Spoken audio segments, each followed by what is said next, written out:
நிறைய பேருக்கு குழந்தைகளுக்கு திருமணமாகும், நிறைய பேருக்கு குழந்தை பிறப்பு ஏற்படக்கூடிய வாய்ப்புகள், குழந்தைகளுக்கு எந்த பாதிப்பு மனம் ரீதியாக உளவியல் ரீதியாக இருந்தாலும் சரி அது நிவர்த்தி ஆகக்கூடிய ஒரு ஸ்தானம்.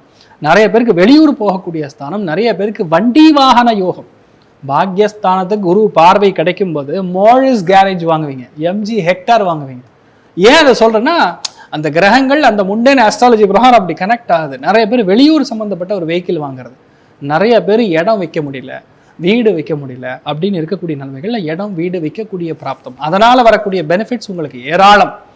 1-2 இல்லை, அந்த அளவுக்கு நன்மைகள் இருக்குங்கிறதான் உண்மை.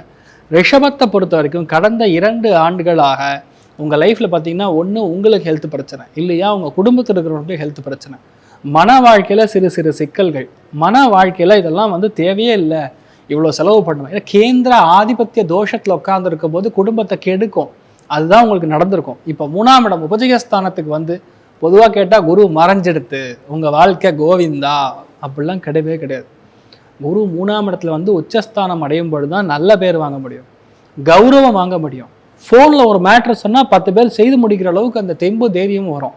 இதெல்லாம் பெரிய அதிர்ஷ்டத்தை கண்டிப்பாக ரிஷபத்துக்கு கொடுக்க போகிறது. நிறையா பேருக்கு குழந்தைகளுடைய வாழ்க்கை மாறுவது கண்கூடாக பார்ப்பீங்க. System, IT, software, communication, press, media, 10 துறைகள் கிட்டத்தட்ட. அந்த 10 துறைகளில் இருக்கக்கூடிய அத்துணை பேருக்கும் பெரிய லிஃப்ட் பார்க்க போகிறீங்க. புது தொழில் ஆரம்பிக்க போகிறீங்க. ஒரு வெப்சைட், ஒரு ஆன்லைன் போர்ட்டல், அதன் மூலியமாக உங்களுடைய பிஸ்னஸை நீங்கள் அபிவிருத்தி பண்ண போகிறீங்க, ஆரம்பிக்க போகிறீங்க. சும்மா பிரம்மாண்டமாக மாறக்கூடிய தருணம் இந்த ரிஷபராசி நண்பர்கள் ரொம்ப அற்புதமாக இருக்கும். எதில் கவனமாக இருக்கணும்? தொண்டை பதிகள், கழுத்து பகுதிகளில் கவனமாக இருக்கணும். எபிக்ளாட்டஸ் அப்படின்னு சொல்லுவோம், அந்த இடத்துல பிரச்சனை வரக்கூடிய வாய்ப்புகள் இருக்குது, சத்த கவனமாக இருக்கணும். மற்றபடி ரிஷபராசி நண்பர்களுக்கு ஒன்றும் அசைக்கிறதுக்கு வாய்ப்பே கிடையாது, ரொம்ப நல்லா இருக்குது.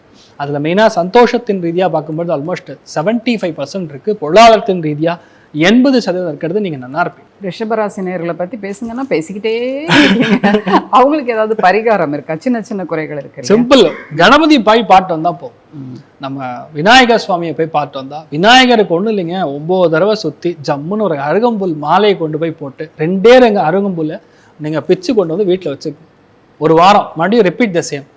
இது பண்ணிட்டே இருந்தீங்கன்னாவே உங்களுக்கு நிறைய அந்த மனசு ரீதியாக இருக்கக்கூடிய உளைச்சல்கள், தேவையில்லாத பிரச்சனை, இதெல்லாம் நிவர்த்தியாகவும் நீங்கள் நல்லா இருப்பீங்க, தெரியுமா இருக்கும்.